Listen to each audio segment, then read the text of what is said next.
So we're going to take a look at some advanced functions that are going to provide information about this customer data that we have. And there are 500 rows in this data set. And to make creating those advanced functions a little easier, I have created range names for data that we want to access. So annual sales is data that we're going to want to access. So I highlighted all of the data in this column. And I clicked on the name box and gave it the name sales. I did the same thing for state and sales rep, last name and company. And if you click the arrow here, you can see all of the different range names that I created. Okay, and the arrow is actually showing you range names for all of my different sheets. And the sheet that we are going to be displaying customer information in is our customer summary sheet. And I've already entered information for California, but we're going to be doing the same thing for New York. And basically, we want to know how many customers are in New York. So we want to use the count function, but because we want to limit to New York, we need to use COUNTIF. If you know how to enter the function, you can just key it in. But if you don't know how to enter it, you're going to want to go into Insert Function. And it is a statistical function. So if you just change the category to statistical, you will see all of the statistical functions.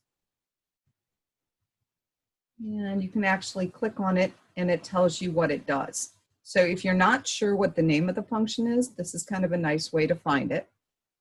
But we do know that it's called COUNTIF. So we're going to go ahead and select it and click OK.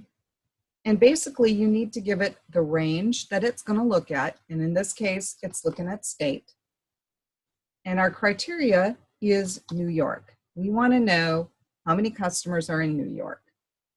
So we're going to go ahead and click OK. And that definitely should not be a $sign, although they do make us money. I'm going to change it to the comma format here. And that will tell us that we have 46 customers in the state of New York. Now what we want is the total sales in New York. And you can see we basically did the same thing up here for California. Now we want the total sales in New York. So we want to use sum, but we want to limit to New York, so we have to use SUMIF. And if you're not familiar with entering it, if you go to formulas, you can key in SUMIF, click on go, and kind of limit what you're seeing, and then select it. And that lets you use function arguments to kind of help you format this function correctly. So we have to give it a range and a criteria, and then we have to tell it the range that we want to total, or sum. Up here, range and criteria are referring to the data that we want to limit the sum by. So we said we wanted state of New York. So our range is going to be state. And you'll notice that because I used a range name, it's basically displaying the data that are in the state column. Criteria in this case is New York. And then the range that I wanted to add, we gave a range name of sales. Okay, so I'm going to go ahead and click OK. And it has formatted that for me. I'm going to change it to the accounting format. And you can see up here that for SUMIF and also for COUNTIF, that criteria has double quotes around it. Some of the advanced functions require the double quotes and some of them do not. COUNTIF, SUMIF, and AVERAGEIF require the double quotes.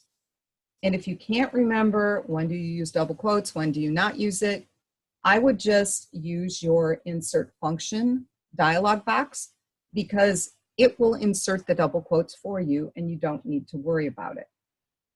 So for average sales, that is identical to summing the sales. It's just instead of the word sum, we use the word average. So I'm going to copy and paste. And then I'm going to edit this, and I'm just going to change SUMIF to average. And then I get the average sales in New York.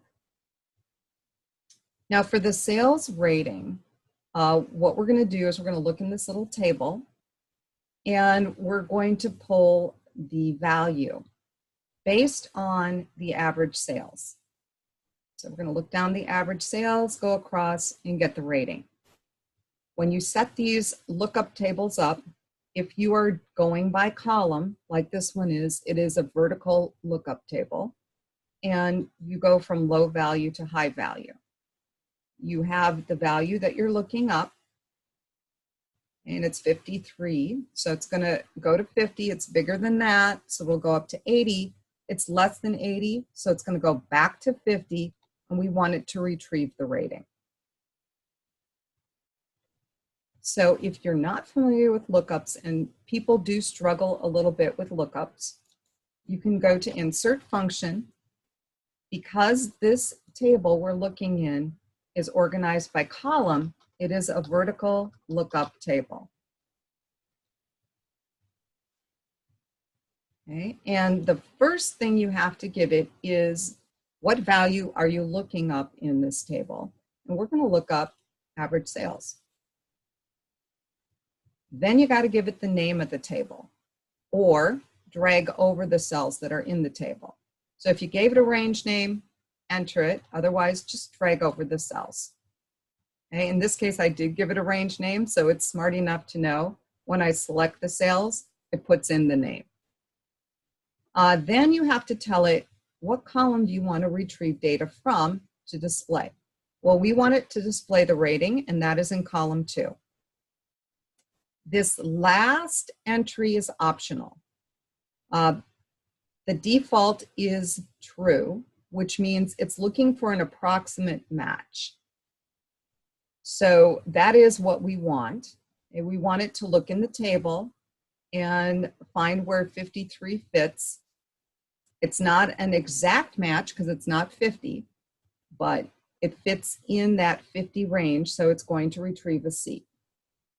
If you change this to false, it's going to look for an exact match, which means it's only going to look for 10,000, 30,000, 50,000, 80,000, and 100,000. Okay? And if it's not one of those values, it is not going to retrieve it.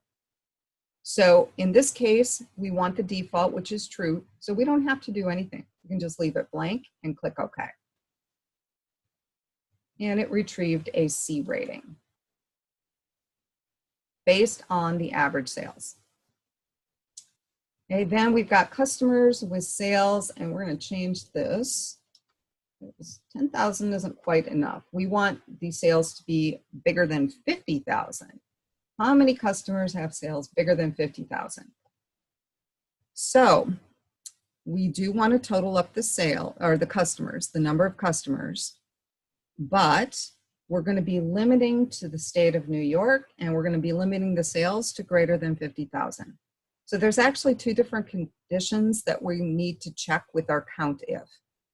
And that requires using COUNTIFS with an S on the end. So we're going to go into Formula, Function, and this time we want COUNTIFS with the S, because there's more than one criteria.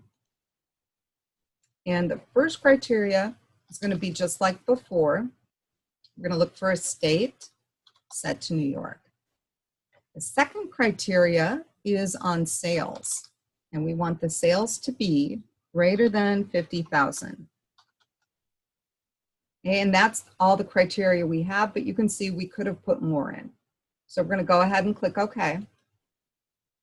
And so in New York, there's 23 customers with sales greater than 50,000. And if we go up here, you can see that it did put the double quotes around the criteria that it's testing. And that is something that's really easy for people to miss, which is why it is useful to use the insert function feature. And then down here for total sales greater than 50,000. So this is going to be SUMIFS with the S on the end, because we're going to be looking for a state of New York, and we're also going to be looking for sales greater than 50,000. So it's got multiple criteria. So we could use insert function, or we could manually key it in, but I'm going to go ahead and use insert function on this, just because of the double quote issue.